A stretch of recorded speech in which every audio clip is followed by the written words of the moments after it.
12वीं कक्षा के लिए हिंदी विषय में उपविषय है अभिव्यक्ति माध्यम में से नाटक लिखने का व्याकरण। नाटक और अन्य विधाओं पर प्रकाश डालिए। पहला जो प्रश्न है, नाटक और अन्य विधाओं पर प्रकाश डालिए। साहित्य में अनेक विधाएं हैं। प्राचीन काल में इंद्रियों के आधार पर काव्य के दो भेद किए थे, दृश्य काव्य और श्रव्य काव्य। दृश्य काव्य का संबंध नाटक से है और श्रव्य काव्य का संबंध कविता, कहानी, उपन्यास आदि से है। संस्कृत में तो दृश्य काव्य को श्रव्य काव्य से उत्कृष्ट यानी सर्वोच्च माना गया है। संस्कृत में कहा भी गया है कि काव्येषु नाटकम रम्यम। नाटक अपनी कुछ निजी विशेषताओं के कारण दूसरों से सर्वथा अलग है। जहाँ नाटक देखने के लिए लिखा जाता है, वहीं अन्य सभी विधाएं पढ़ने के लिए होती हैं। नाटक को यदि हम अलग कर दें तो श्रव्य काव्य के भी पद और गद्य दो भेद किए जा सकते हैं। पद के अंतर्गत महाकाव्य, खंडकाव्य, गीतिकाव्य, मुक्तक काव्य आदि की चर्चा की जाती है। गद्य के अंतर्गत उपन्यास, कहानी, निबंध, आलोचना, रेखाचित्र, संस्मरण, यात्रा वृत्तांत आदि विभिन्न विधाओं की चर्चा की जाती है। परंतु इन सभी विधाओं में नाटक को अधिक महत्व दिया जाता है। अन्य विधाएं अपने लिखित रूप में एक निश्चित और अंतिम रूप को प्राप्त कर लेती हैं। नाटक अपने लिखित रूप में एक आयामी होती है। रंगमंच पर अभिनीत होने पर नाटक पूर्णता को प्राप्त करता है। संक्षेप में अंत में हम कह सकते हैं कि साहित्य की अन्य विधाएं पढ़ने या सुनने के लिए होती हैं, परंतु नाटक पढ़ने व सुनने के साथ साथ मंच पर अभिनीत यानी अभिनय करने के लिए होते हैं। दूसरा प्रश्न है, नाटक के तत्व कौन कौन से हैं? स्पष्ट कीजिए।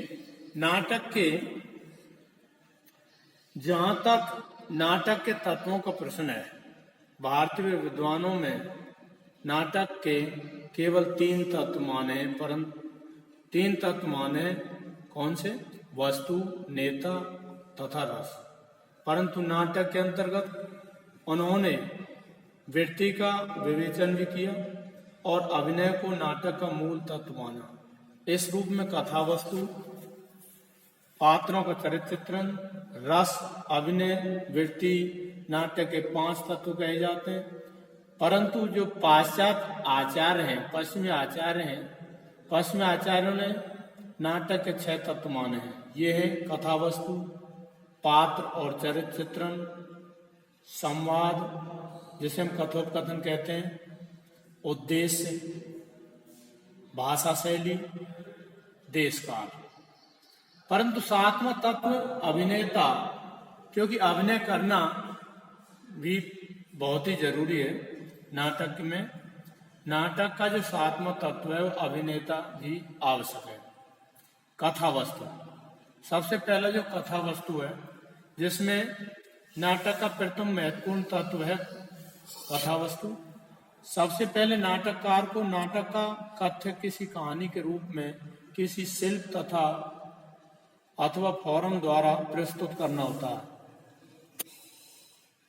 उसे इस बात का हमेशा ध्यान रखना होता है कि नाटक मंच पर ही अभिनीत होना है। ऐसी स्थिति में घटनाओं, स्थितियों का चुनाव करता है, फिर उसे क्रम अनुसार नियोजित करता है। तो इस प्रकार से तभी वह नाटक की कथा वस्तु का सही ढंग से निर्माण कर सकता है। दूसरा पॉइंट है इसमें संवाद। नाटक का सर्वाधिक महत्वपूर्ण तत्व संवाद है। अन्य विधाओं में संवाद उतना आवश्यक नहीं है जितना कि नाटक के लिए। नाटक में तनाव, उत्सुकता, रहस्य, रोमांच, उपसंहार आदि स्थितियों का होना नितांत आवश्यक है। तो इस प्रकार से तीसरा पॉइंट है पात्र और चरित्र चित्रण। नाटक में जितना संवादों का महत्व है उतना ही पात्रों का भी। पात्रों की स्थिति, पात्रों की उपस्थिति से ही संवादों की संभावना उत्पन्न होती है, क्योंकि बिना पात्रों के नाटक को प्रस्तुत नहीं किया जा सकता। इसके बाद चौथा पॉइंट है उद्देश्य। उद्देश्य भी नाटक का महत्वपूर्ण तत्व है। वस्तुतः नाटककार कथानक तथा संवादों के माध्यम से नाटक के उद्देश्य को अभिव्यक्त करता है।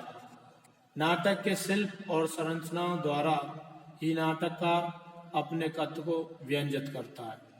नाटक का उद्देश्य आज के जटिल जीवन से ही संबंधित होना चाहिए।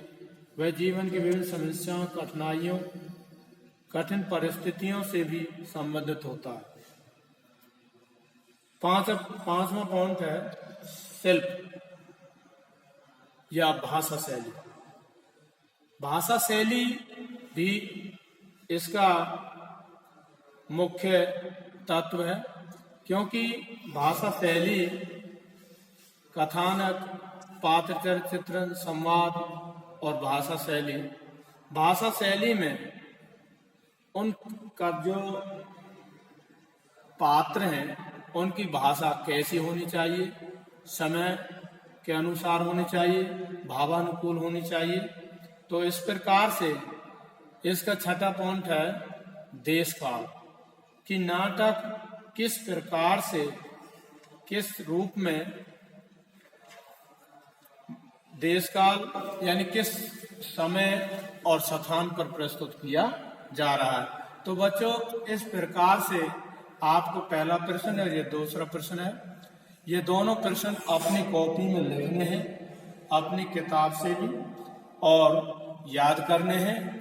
तो लॉकडाउन खुलने के बाद आपकी कॉपी को चेक किया जाएगा, इसलिए आप अच्छी तरह इन्हें अपनी कॉपी में लिखें और याद करें।